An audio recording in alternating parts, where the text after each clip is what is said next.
Hello， 大家好。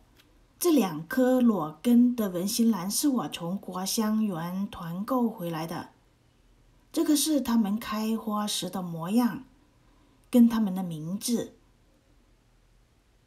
2颗都是非常漂亮的文心兰。这几天的天气非常的酷热，已经有100度了。收到这2颗文心兰，赶快来给它们上盆吧。它们的根都是非常干的。这些文心兰是裸根从台湾寄过来。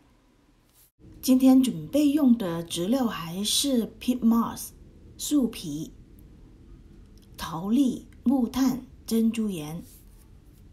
上个月给我1盆文心兰换盆的时候，都是用了 peat moss， 发现那一颗文心兰长得非常的好。所以这一次还是用 peat moss 树皮、桃粒、木炭、珍珠岩来种植吧。今天用的盆子还是一般种植的塑料盆。把所有的植料混合好，就开始种植。首先在底下面用了一些桃粒、木炭、珍珠岩。种植的方法也是非常的简单。收到这些裸根的文心兰，在种植之前，我也不需要给它们泡根，也不需要把这些根剪掉，也没有给它做什么消毒，就直接种起来了。这些已经干掉的根，其实可以把它们全部剪掉。但是如果把这些根全部剪掉的话，在种植的时候，这颗文心兰就种不稳了，还需要一个棍子把它固定好。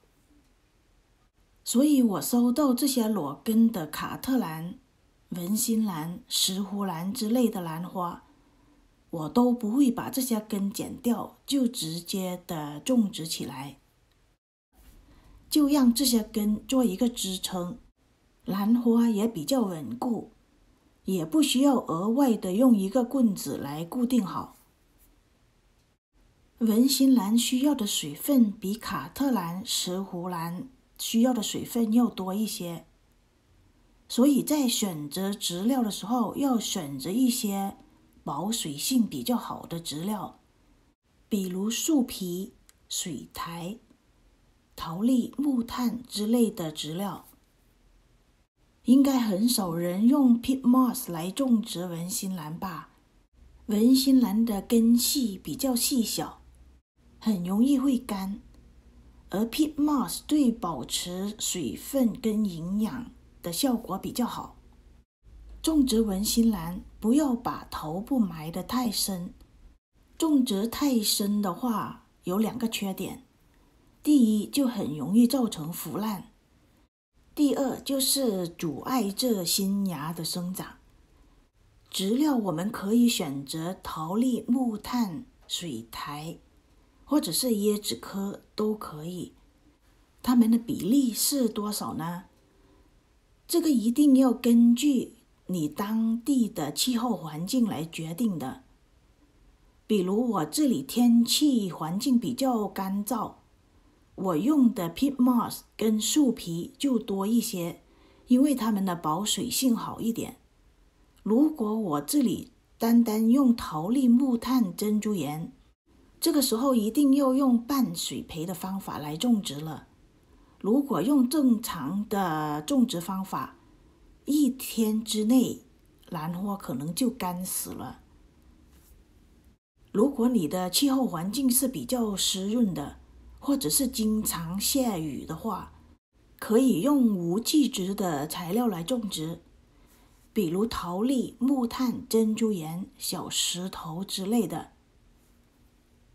这就是为什么有的时候我们在网上看到别人分享他们种植的经验，非常的成功，自己就是按他们的配方、他们的经验来种植，通常都会失败呢。这个就是这个原因了。适合他们的气候环境不一定适合你当地的气候环境。一定要学会这一套加减法，也就是根据自己当地的气候环境来决定哪一些质料要多加一些，哪一些质料要减少一些。好像我这里天气酷热又干燥，这个时候可以稍微的加一点水苔在里面也是可以的。如果是在气候环境比较湿润或者是经常下雨的地方，再接水苔的话，质料一直都是湿润的，这个时候就很容易会造成烂根了。